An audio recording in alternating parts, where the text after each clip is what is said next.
Je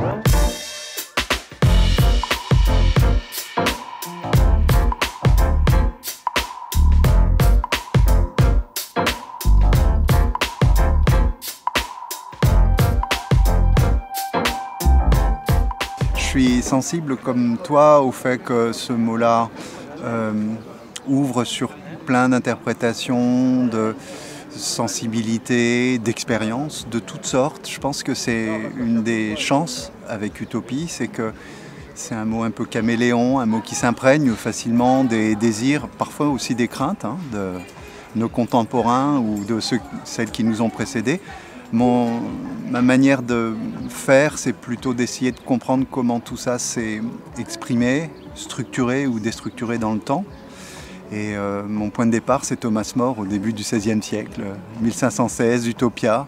Un mot nouveau pour une manière d'être dans la société, un petit peu nouvelle elle aussi. Puis à partir de More et d'Utopia, j'essaie de voir comment tout ça circule au fil des siècles, dans des esprits, dans des pratiques, dans des groupes, jusqu'à aujourd'hui.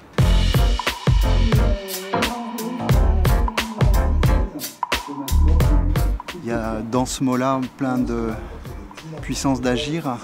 Et peut-être ce qui, moi, me motive, c'est que c'est chargé par quelque chose comme un antifatalisme. C'est-à-dire les choses ne sont pas forcément ce qu'on nous impose qu'elles soient.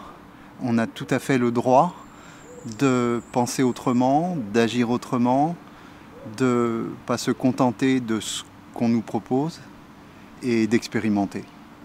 Alors ça peut être par les textes, il y a plein de textes utopistes tout au long de ces 5 derniers siècles.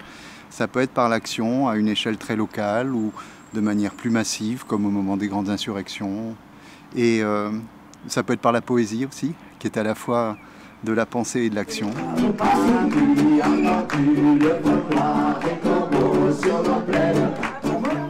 Et je pense qu'aujourd'hui, alors qu'on est nombreuses et nombreux à penser qu'on a le souffle rendu un peu court par la violence des temps, il est possible de se construire des espaces où on peut vraiment vivre de manière harmonieuse et honorable.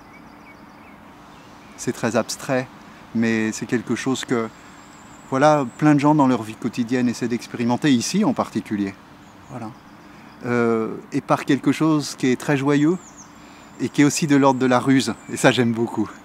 Le mouvement de l'utopie ou la dynamique de l'utopie, elle est pas désespérée. Même s'il y a de quoi, à certains moments, se sentir ou épouvanté ou usé par ce qui se passe. Et notre slogan, nous, au village du Ménescarpeau, c'est « Oser risquer l'utopie avec et pour l'humain ». Enfin, moi, je le vois ici. Il y a un avenir pour l'utopie, il y a un nombre de personnes qui œuvrent à ça, c'est très impressionnant. Et de 1000 manières. Il n'y a pas une ligne. Il y a plein de lignes qui se rencontrent et qui convergent souvent. Alors, on reproche souvent à l'utopie d'être irréaliste et irréalisable. Moi, je pense qu'il n'y a pas de petite victoire. Même si c'est dur, même si à certains moments on est obligé d'abandonner un terrain de combat, ça vaut la peine de faire ce qu'on tente. Et puis on réessaie ailleurs, et puis d'autres réessaient à notre place si nous on n'y arrive plus.